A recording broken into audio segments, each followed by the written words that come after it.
피고인 윤석열 입정시키십시오.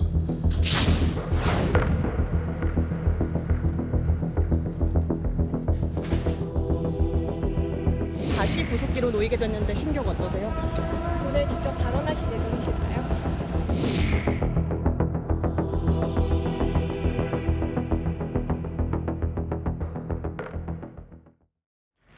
자, 조금 전에 윤석열 전 대통령의 추가 기소 사건 첫 공판과 보석 신문이 모두 끝났습니다.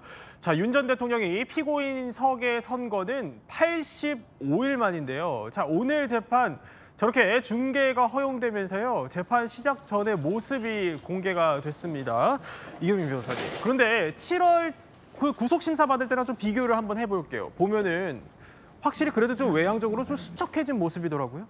그렇습니다. 오늘 이제 내란 특검에서 추가 기소한 사건으로 지금 출석을 했는데 뭐 외양을 보시면 아시겠지만 일단은 머리가 하얗게 샌 모습이었고요. 예. 그리고 이제 한눈에 봐도 좀 살이 좀 빠져 있는 그런 이제 야위어 있는 모습이었습니다. 이번에 이제 재판에 기소된 혐의는 특수공무집행 방해 혐의, 그때 당시 체포영장 집행을 저지했다는 그 혐의와 예. 그다음에 이제 국무위원들의 그 당시 심의표율권 침해했다는 직권남용 혐의. 그리고 대통령이 그때 당시에 이제 경호처에 비화폰을 삭제 지시를 했다는 대통령 경호법상 직권남용 혐의, 그다음에 계엄 선포문을 사후에 이제 작성을 했다라는 허위 공문서 작성 혐의 등이었습니다. 그랬군요.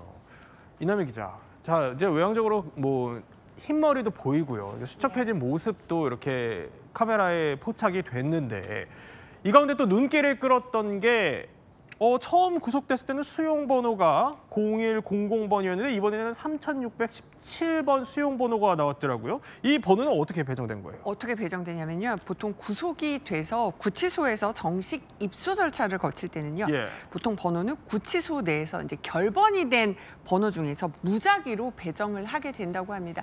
오늘도 윤 전 대통령 보면 왼쪽 가슴에 3617번 수용번호가 적힌 번호표를 가슴에 달고 나왔습니다. 기억하시겠지만 이틀 전에 김건희 여사도 수용번호가 4398번이었잖아요. 이거는 구치소 입소 절차 때 예. 결변으로 이제 무작위로 결정이 되는 겁니다. 그랬군요. 자, 조금 전에, 그러니까 오후 3시쯤에 보석 신문도 조금 전에 끝났습니다.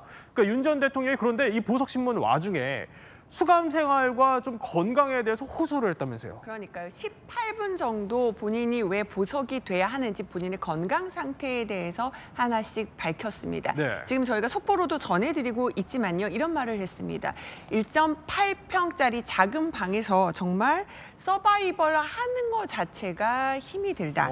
이런 말들도 했고요. 예. 자, 보면 처음엔 안 그랬다.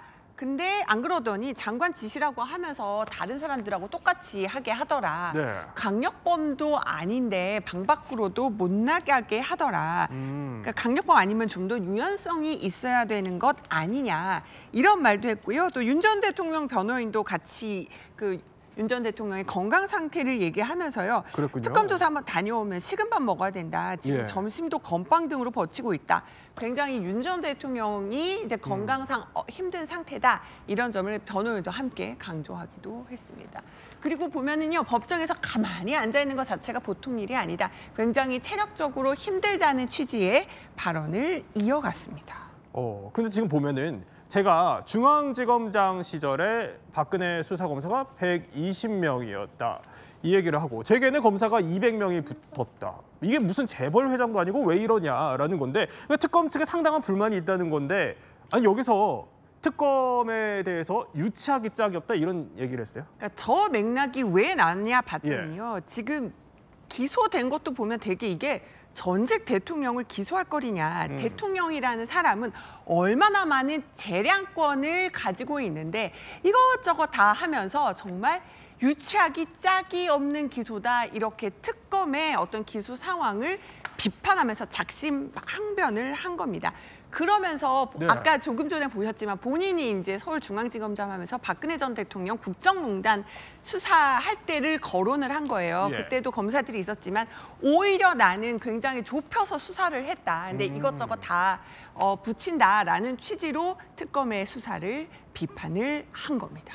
자, 이렇게 이남희 기자가 건강 상태를 호소한 것과 또 특검에 대한 불만을 토로한 거 쭉 정리를 해줬는데 이경민 변호사님, 보석신문 때 이런 발언들이 좀 도움이 됩니까? 사실 이제 피고인 입장에서는 재판에 출석할 의무가 있거든요. 예. 근데 지금 이제 어쨌든 본인의 건강 상태가 좋지 않기 때문에 뭔가 이런 부분들을 고려를 해서 이제 석방이 돼야 되고, 그래서 석방이 되면 뭔가 운동도 하면서 이제 재판에 좀 잘 참여를 하겠다 이렇게 이야기를 하고 있는 것인데, 근데 사실 기본적으로 이제 모든 재판에 출석할 의무가 있는 상태에 있는 사람이 이렇게 재판을 좀 취사 선택해서 나가겠다라는 취지로 좀 들리는 그런 맥락이기도 해가지고 예. 좀 재판부 입장에서도 이 발언에 대해서 과연 앞으로 재판에 성실히 출석하겠다는 것인지 그 진위에 대해서는 조금 다시 한번 그 해석을 해볼 여지도 있는 그런 발언이지 않냐, 네. 좀 이렇게 좀 해석이 되고 있습니다. 그러니까 법조인의 시각에서 그런 분석을 또 해주신 건데, 자 그러면 이것도 한번 여쭤봐야 될 것 같아요. 어쨌든 이게 보석신문 때 나온 말들이니까, 자 보석신문 결과 어떻게 예상하세요? 조심스럽지만 이제 이전 재판, 그러니까 원래 이제 재판받고 있던 내란 우두머리 혐의 재판에서도 지금 이제 걸석 재판으로 계속 진행이 되고 있고요. 예. 그리고 특검에서도 출석에 응하라고 했는데 계속해서 이제 어쨌든 출석을 하지 않고 있었던 그런 사정들이 비춰볼 때 아마 지금 만약에 보증금 석방 나입 조건으로 해가지고 이제 석방을 해줬을 경우에 재판부에서도 계속해서 이제 출석에 응하겠느냐 이렇게 이제 좀 의구심을 가지는 부분이 많을 수밖에 없거든요. 예. 그래서 저는 조심스럽지만 보석 자체가 기각이 될 가능성이 훨씬 높지 않을까 이렇게 좀 추측을 하고 있습니다. 네, 뭐 조만간 또 결론이 나올 테니 한번 상황을 지켜보기로 하고요. 여기에 한 가지 더 짚어보면 이남희 기자, 김건희 여사의 두 번째 재판도 마침 또 오늘 열렸어요. 그러니까 이게 사상 초유로 전직 대통령 부부가 한날 동시에 재판을 받게 된 건데, 김건희 여사는 오늘 재판에는 좀 출석했습니까? 결론적으로는 안 했습니다. 근데 오늘 이게 한날 동시에 같은 법원에서 재판이 열렸는데, 김건희 여사의 이 두 번째 재판의 경우는 주가 조작 혐의 공판 준비 기일이거든요. 예. 그러니까 피고인이 의무적으로 출석할 필요는 없습니다. 그래서 김건희 여사 측에서 나가지 않겠다고 밝혔기 때문에 오늘은 나오지 않았고요. 그래서 뭐 마주치거나 이런 일도 없었습니다.